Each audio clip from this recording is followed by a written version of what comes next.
Welcome to Candid Conversations with Danetha and Katie, where we help women achieve their highest self. Today we're going to be talking about building and nurturing your community. So Danetha, do you want to kick it off and talk a little bit about why community is important to you and how you built yours? Oh my goodness. I'm so excited to have this conversation. I feel like we built community together by connecting on social media. We're like an example of why community is so important. So community for me has been about surrounding myself with like-minded people.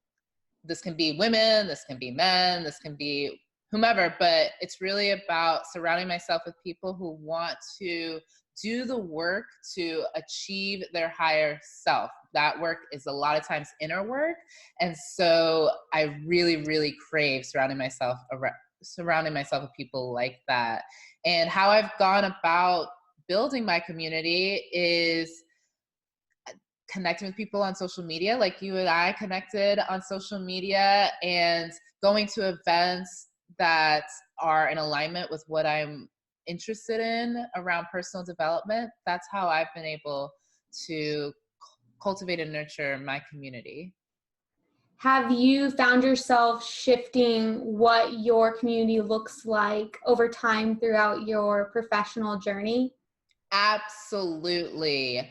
I've gone through several periods of actually culling connections, meaning culling, pruning, cleansing myself of connections of people who are fine people, they're amazing people. However, at some point I realized that there was a misalignment in terms of my vision for myself, perhaps their vision for themselves, and it just wasn't helping either of us to stay so close.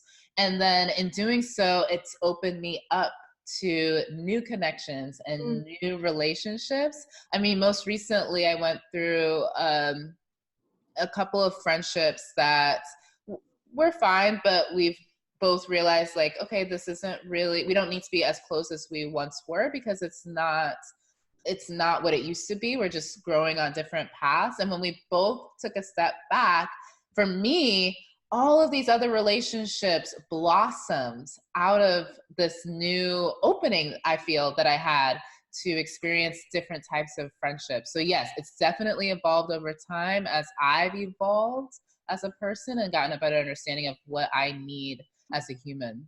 I love that, because I think a lot of times we can feel like as we start making relationships and friendships that we need to hold on to those with dear life, and as we evolve or they evolve or both of us evolve, that if we part, then one of us or both of us are doing wrong. And kind of like there's seasons of life, there can be seasons of friendships and relationships, and that's not to say you don't have your best friends forever, or you're not friends with someone for a really long time that you need to just cleanse them out because they're like old friends. But you should constantly reevaluate your friendships, and if someone isn't serving you and your dreams, then, or I guess they're not I don't want to say serving in a way like that they're not supporting you, but if they're like, they're not aligned with your vision and can't see that within you, and they're dragging you down, adding negativity, then it's time to not focus so much energy on them. That's such a great way of putting it. It's time to not focus so much energy on them. For me, I found some relationships do mean cleansing them out. And then other times it's, okay, I've been shining a light on this relationship and now I need to shine the light somewhere else. It doesn't mean that we won't reconvene or we won't hang out, but the amount of energy that I'm putting into this just doesn't make sense for this time in my life. I remember someone sharing with me her motto around this that really resonated with me was that people come into your life for a season, a reason, or a lifetime, sometimes all three. And and that gave me so much permission to be like, okay, this person was here for a reason. And that person could be someone that you meet in the grocery store, for instance. Like, you don't maintain, if you're having a conversation with someone in the grocery store, you don't maintain a long lifetime relationship with them, but they were there for that reason. And sometimes it's friendships that they helped you see something differently, and then that was the purpose behind that friendship, that relationship, and then it's time to move on. I love that. Oh my gosh, I'm going to remember that forever. That's so freeing to even just revisit from time to time. Yes. Something I've noticed with community that it kind of aligns with my life story of everything always being a plan until I realized, wait, I want to make my own plan. And it was a lot like that with friendships and my community that I surrounded myself with. So I had really good friends growing up. A lot of them are actually still my good, like, best friends that when you go home, you always visit. But then when I went to college, I joined a sorority, which I made great friends through there. But when I walked into college, I had friends instantly. And then when I got into my career, I didn't feel aligned with my start class. They were fine, they were nice, but I didn't feel connected to them and like I could really relate to them.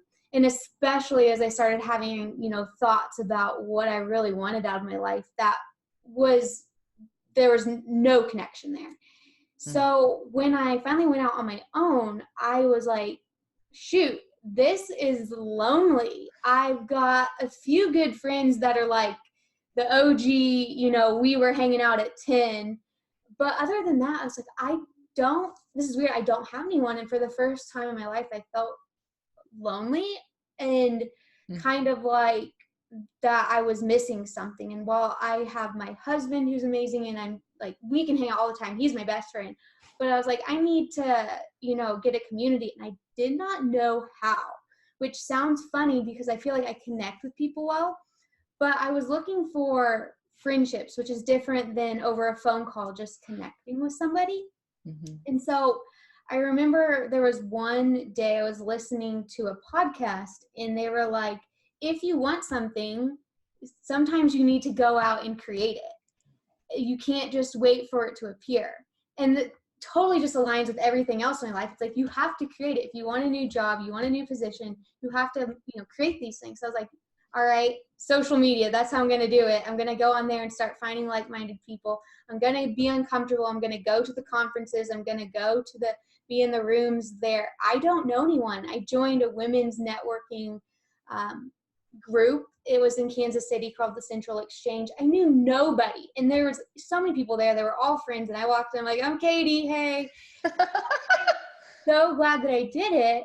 And now that we've moved, my husband and I, from Kansas City to Reno, I still have amazing community on social media, but in person, I was so much more comfortable being like, I can go out and meet people. Like, I'm fine being that new person in the room saying like, hey, here I am, like, nice to meet you.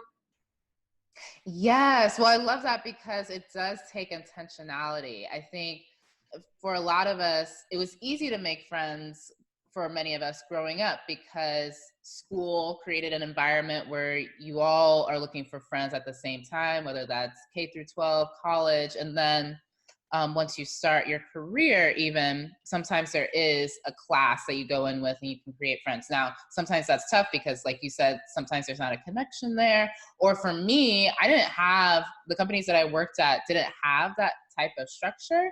And so it was tough to actually find friends. And even if you find people at work that you get along with, sometimes you want friendships outside of that, just Yeah. because you just want a separation, an opportunity to let your hair down, so to speak. So yes, it does require intentionally going out, putting yourself in challenging, uncomfortable situations. For me, I guess I was blessed in that as a kid, we moved around a lot. So by the time I got to 8th grade, I had been to 8 different schools Oh, in like 5 different states. So I was used to being the new kid like almost every year. And yeah. my dad also, once I turned 11, he started taking me to networking events. And so I would just watch him, and he's the most charismatic person ever. And he would leave every networking event with like so many friends. I remember asking him, Daddy, how do you do that? Like, how do you meet so many cool people and they like you? How do you do that? And one of the things that he said to me was, you have to practice this. You have to continue to go out, meet new people. And then secondly, he said, most people start the conversation with, what do you do? like, what do you do for work? And he said, for me, I've learned to ask people, where are you from? And it immediately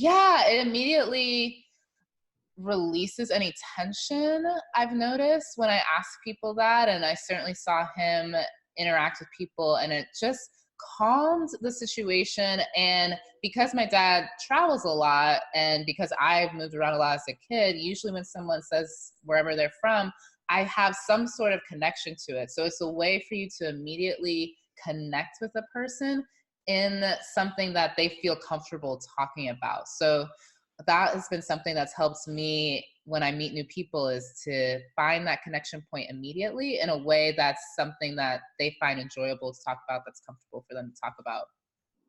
That's so interesting.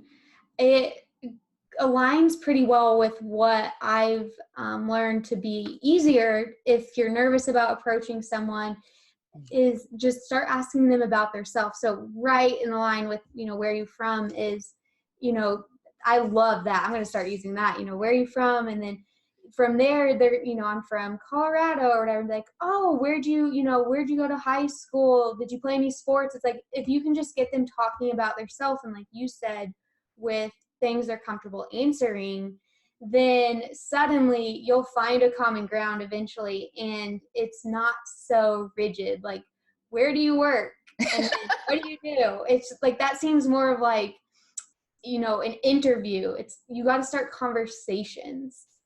Yes, exactly. And then I love how you said that, Katie, because then you do find a common ground with that person. And if your intention is to build community in relationship to that, maybe business, but really it's more friendship, relational, and business can be a combination of that, of course. But if you're trying to build community, you want to have a connection with the person. So yes, going into those networking events with that intention, that I'm here to connect with this person or connect with these people, and asking questions in alignment with that, it's a game changer.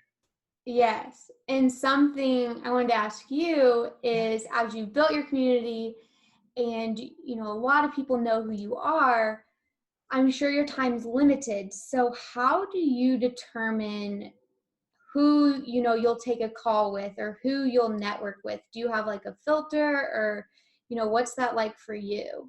That's such a good question. I feel like as we continue to grow, everyone as they grow in their career, and you've got other things that you're doing, like you're married or you're engaged or you've got other passions, time is of the utmost importance. So for me, as I've become more aware of that, I want to keep my time precious, or the importance of keeping time precious, I do have a filter, and it ebbs and flows. So there are seasons of being an entrepreneur where I'm more open to hopping on the phone with someone versus other seasons. So there are times when things are just really busy and I literally cannot afford having a 45-minute call and not have an intent and not know where that call is going to go.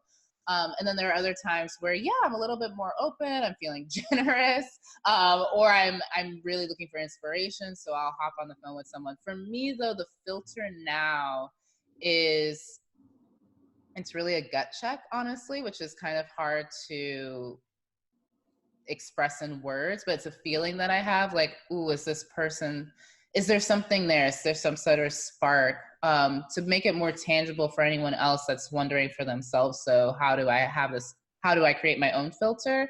It's really about being clear on what you want.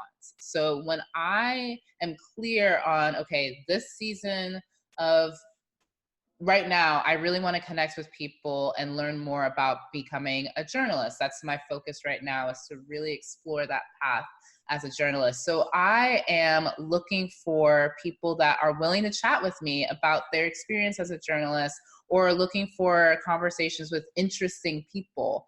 And so because of that, I have more time in my schedule to have free-flowing conversations with people about interesting topics that may not on paper lead anywhere, but it's at least giving me an opportunity to explore this desire of mine. So I think and that's because I'm really clear on that's what I want right now. So I think that is what's really important, is to go back to knowing yourself and knowing what you want right now, and then if that conversation you feel will help you get closer to what that is, then take that call, take the opportunity to get to know that person. Oh, I love that. And I think like what you said about there being ebbs and flows is so true. I know sometimes I feel a lot more generous and sometimes I don't feel as generous. But if you're not like, practicing self-awareness and, setting some sort of boundaries, I've found that I get myself into conversations that I'm like frustrated that I let myself get there. And then you have to backpedal to, get out of whatever this person wants from you or what even opportunity they're presenting to you. And it's like, if I just would have, set some boundaries from the get-go, this would be a lot easier. So I like though what you said about ebbs and flows because that's totally true. And I just want to say, Katie, I love that you said that because I've done that so many times to myself where I get so upset and frustrated with myself because I realize, goodness, if I had just spoken up, I would not be in this position right now with this person.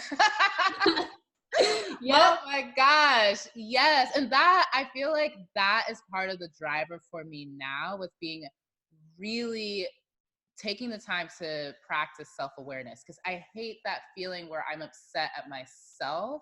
And so I really, really want to love myself and to nurture myself. And so practicing self-awareness, for me, it looks like journaling in the morning for like a tangible takeaway. But yes, I think that point cannot be overstated because self-awareness is so key. And one boundary that I do have is I don't take calls on Mondays because I know coming off of the weekends, there's always something that I want to dive a little bit more into, or there's just work that I want to give myself space to complete. And so that's been one practice that I've had that has withstood for years now, where that's just a way for me to set boundaries with connecting with people.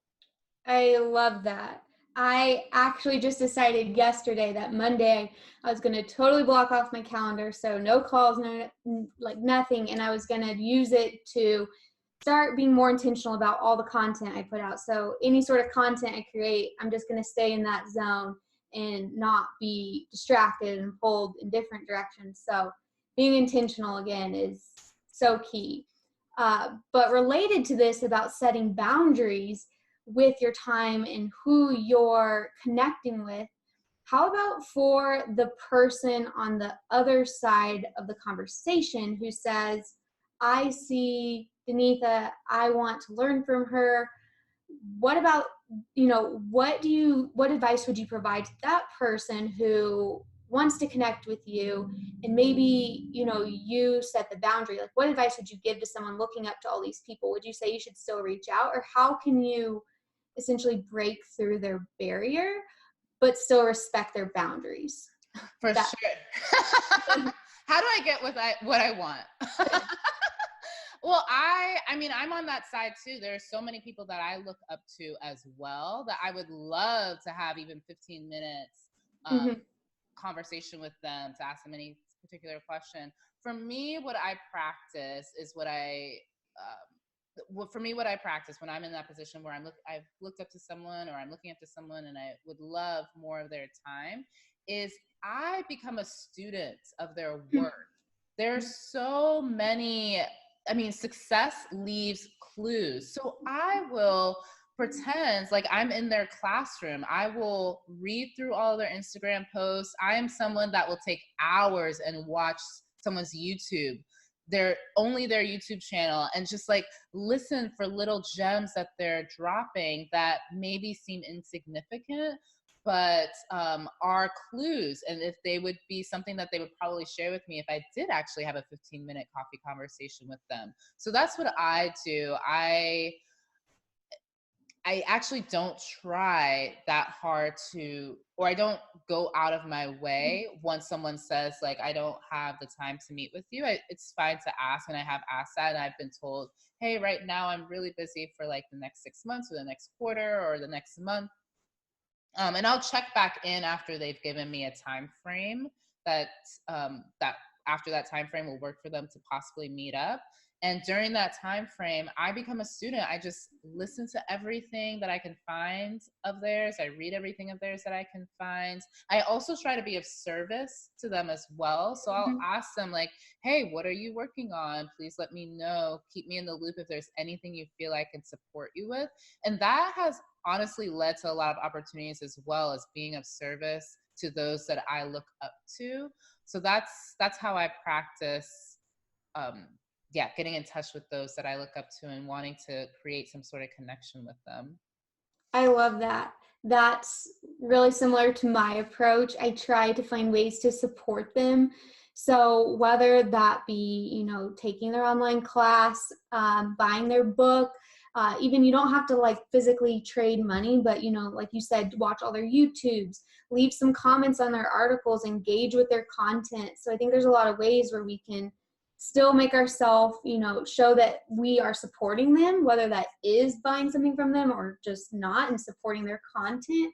There's so many ways that you can still learn from that individual and provide them with support that doesn't have to be an actual conversation one-on-one. Yes, and thank you so much for bringing up the money piece too, because that is such an incredible way to support someone, and it's karma. Like, you are Yeah, supporting someone that you look up to monetarily. That's going to come back to you as a content provider as well. absolutely. So what would you say are some of the ways that you nurture your current community? Mm. Yes, one of the ways I do this is, I'm thinking of, in particular, a group of girlfriends that I have that we're in alignment in terms of, we're like-minded in terms of our desire to reach, to self-actualize. And then also we own our own businesses, which is honestly the first time in my life where I can say I have a group of girlfriends that are doing both of those things. It's always been like one or two here and there, but now I really feel like I have a group. And so to nurture that community, and it's a small community of us, we go out of our way to support each other's content, meaning we will publicly like share it, comment on it. We also buy tickets to each other's events, so we show up, we support each other financially.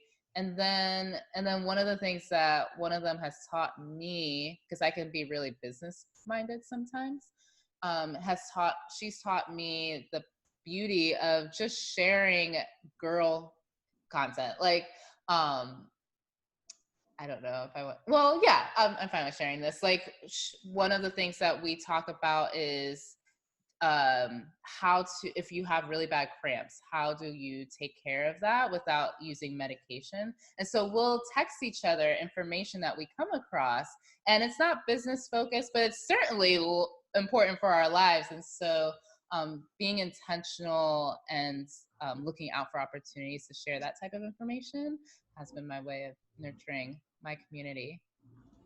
I love that. That's amazing. And showing each other support, whether that's in your business or just in your personal life, down to like how to make yourself feel better whenever it's your not so great time of the month. That's so important. Yes. What about you, Katie? So I'd like to add also staying on a schedule. So if you commit to something, at least for me, it's like whatever I commit to, I'm going to show up. So if I tell my friends that I'm going to be there at this exercise class, I'm going to be there unless, an emergency comes up. But it's like, I'm not going to let them down. I'm not going to let myself down. So I think being intentional with your schedule.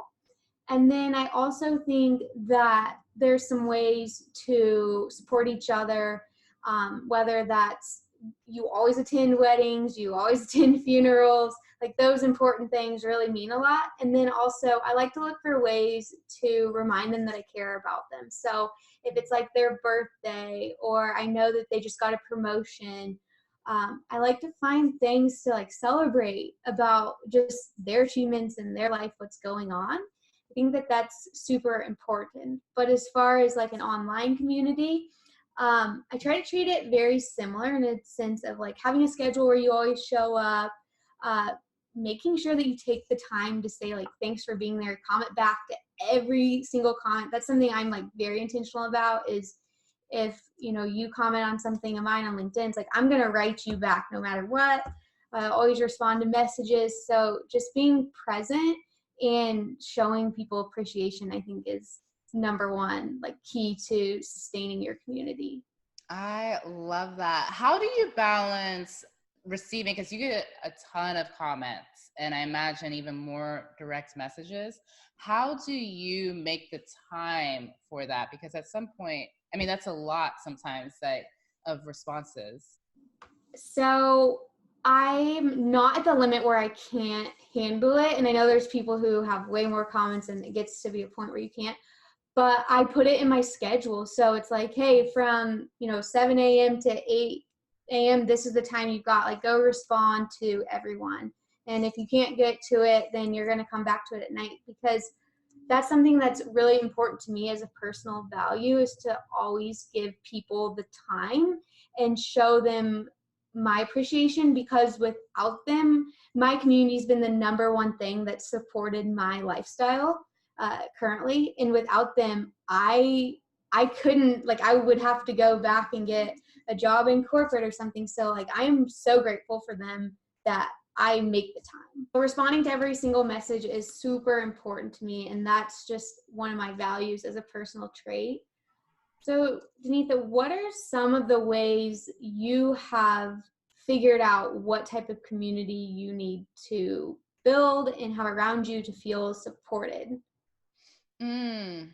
That is such a good question. I feel like I'm still figuring this out and giving myself space to figure this out. I have learned a lot along the way, and I think I've learned from a combination of friendships, relationships, community members that really fed my soul, and then those I realized didn't do that. And for me, reflecting on each relationship and really being honest with myself in terms of, is this feeding me in the way that I need right now, is really important, which goes back to knowing what I need right now. But at this stage of my life, I've realized that I really need to be surrounded by people who are interested and proactively seeking opportunities around self and personal development. They are committed to looking internally and doing the work needed to create their best self. And I really need that in my life, because I hold that as a personal value, that I am consistently looking for ways to improve myself and always looking for opportunities, blind spots of mine where I'm not realizing that this is an area of growth for me. And I need people in my life that can reflect that back to me, that this is a blind spot of mine, and help me grow in that area. And then secondly, business is really important to me too. That's been a long-term value that I've had. And that doesn't mean that my community has to have their own business, but they need to understand, if they aren't a business owner, that although I have a really flexible schedule, that doesn't mean that I am free all of the time. Oh my gosh. Yes. I don't know how many times I've gotten that from people who's like, well, you work, you know, for yourself, you create your own schedule. They think that you're free all the time. It's like, no, like, you are very busy. And if you were just, you know, totally relaxed with your schedule, then you would get nothing done. Exactly.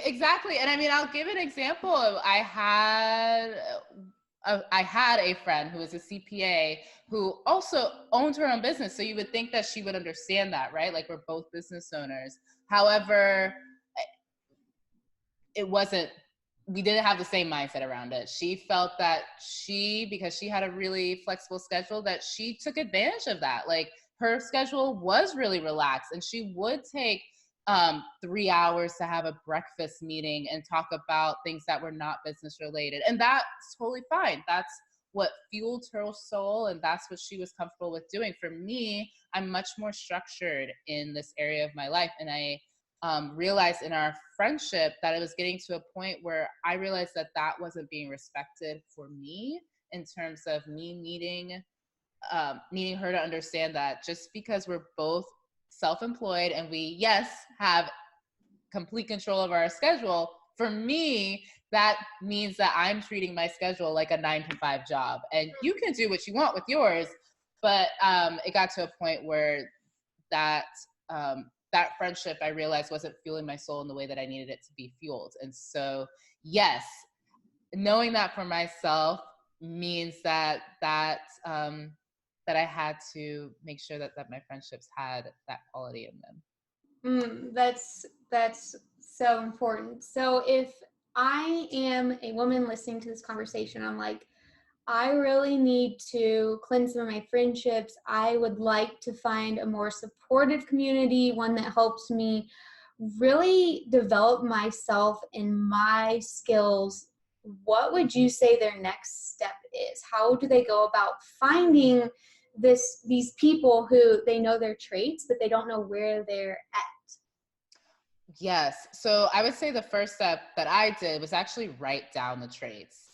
So a lot of times we can do this. Maybe if we're looking for a romantic partner, do the same thing with your community members, what you are looking for in community. And then the next step that I took was going to meetup events, so going to meetup.com and researching my own passions and going to those events where I could meet people, and then looking for more networking events that I could connect with lots of people in my area. I love that. I have used Meetup so many times. The only thing I would add to that list is to start, if you're comfortable, sharing about some of the things that interest you, especially online, because if people don't know what you're interested in, then how do they know what they should invite you to go do? So the more you can share that, whether that's online or just when you meet people, then the more opportunities will come your way, because it's like, hey, I know you and you're interested in this, come with me, this might be a good fit. So I love those suggestions. Thank you so much for tuning in to Candid Conversations with Danetha and Katie. We wanted to leave you all with a final question. With that being, what qualities do you look for within your community? Thank you so much again. We are excited to have these conversations with you and hope you achieve your highest self. Bye.